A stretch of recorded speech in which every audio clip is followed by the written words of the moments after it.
Hello and welcome to 40 Days of Habit. It's day 11. It's our time for our live weekly review again. We are a quarter of the way through, and the reason why I wanted to make each weekly review live and also to make it a review every time is really the importance of review. So quite often what we tend to do is we think ahead to what's next, and we often don't look back and we don't review. And it's only when we review that we sometimes notice progress, because that's not obvious. It's not always obvious.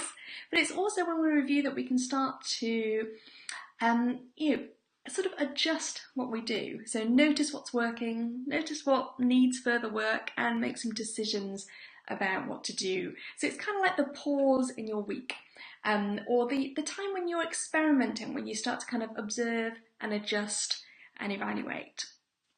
So I'm going to come on to Wendy's comment.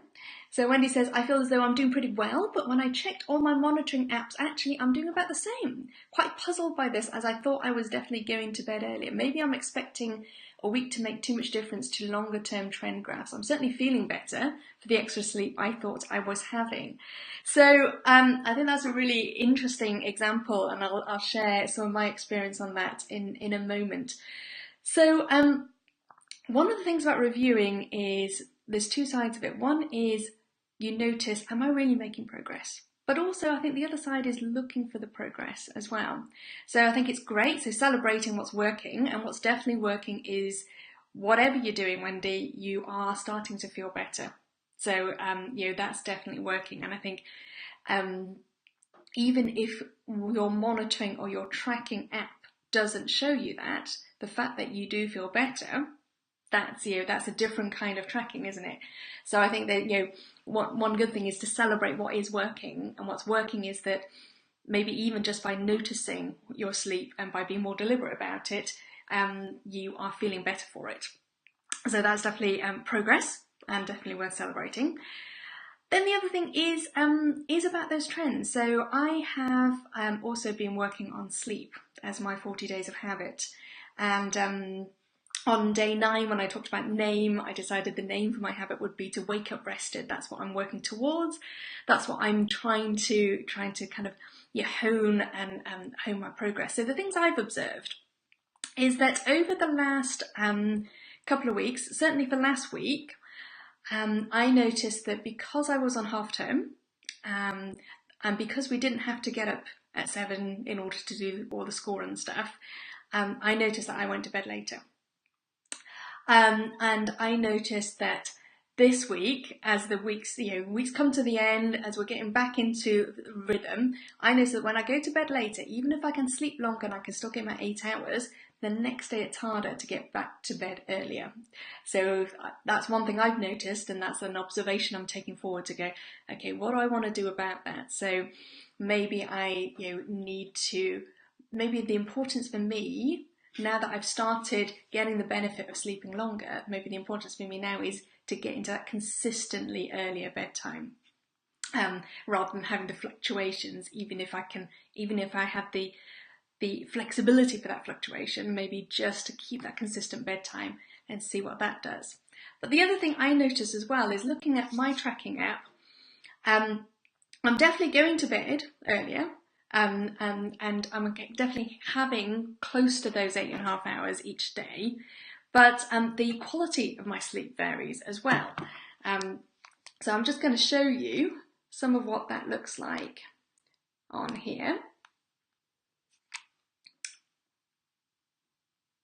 So this was last week. Oh, let's see if I can show you. I'm having to tilt it so that it doesn't the screen doesn't glare up too much. But this was last week, and this is this week. And actually last night, the top one there is last night, I didn't do very well. I got about 7.5 hours sleep. I got a lot of time in bed, but actually couldn't get to sleep for ages. And I think it's probably because of that day before when I got so much sleep, that actually, it just took a while to get back to sleep again. Now, if you look at that, there's only a couple of days last week when I actually managed to hit that goal of 8 hours of actual sleep that I wanted to get to. But the average is higher. And if I look at the week before, again, So I could look at those 2 stars and go, well, the 2 days when I hit my goal, and actually I kind of feel like that middle one doesn't count because it didn't track my sleep properly. But if I look at the average, I do notice there's a small amount of progress. So sometimes we have to look for the progress. Sometimes it's not obvious.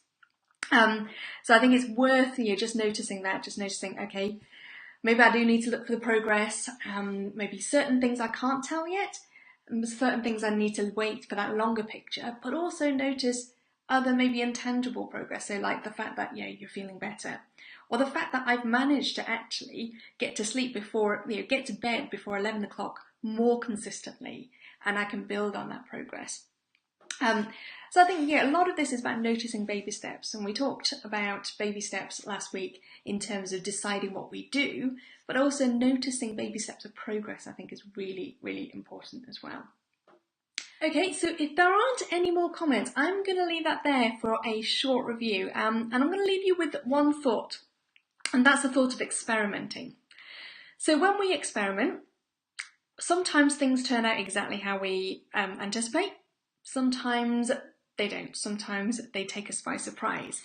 But the beauty about experimenting is that it isn't about getting things right or getting things wrong. It's more about observing and adjusting. So when things go well, in terms of they go as we expect them to, go, okay, great, that worked. Let's keep doing more of it. But when things are unexpected, when the results are unexpected, the only thing that means is that, okay, it turned out differently, so what do I want to do about it? And I think the beauty about experimenting is it takes the judgment out. It takes that feeling of, am I doing it right or am I doing it wrong? Is it working, is it not working? It takes it out of that binary mode and turns it into more of a learning experience, more of an adventure, more of a sense of going, oh, what happens if this and what happens if that? So, for me, one of the things I'm taking forward into next week is, okay, what if I focus on that consistent bedtime? Let's see what happens in that case. For Wendy, it might be, okay, so I'm not noticing the actual amount getting better, but the quality seems to be getting better because I'm feeling better. So, maybe I just continue as I am and see what happens and notice, if that changes, and notice that longer term trend.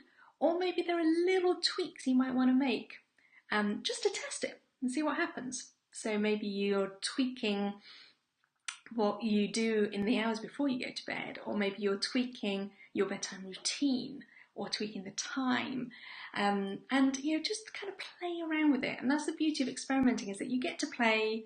It's not whether you get it right or not, and you learn as you go along, and just notice what happens. So I'm going to finish it there. It's a short and sweet review today, and I look forward to seeing you in the videos and in the comments for the next week.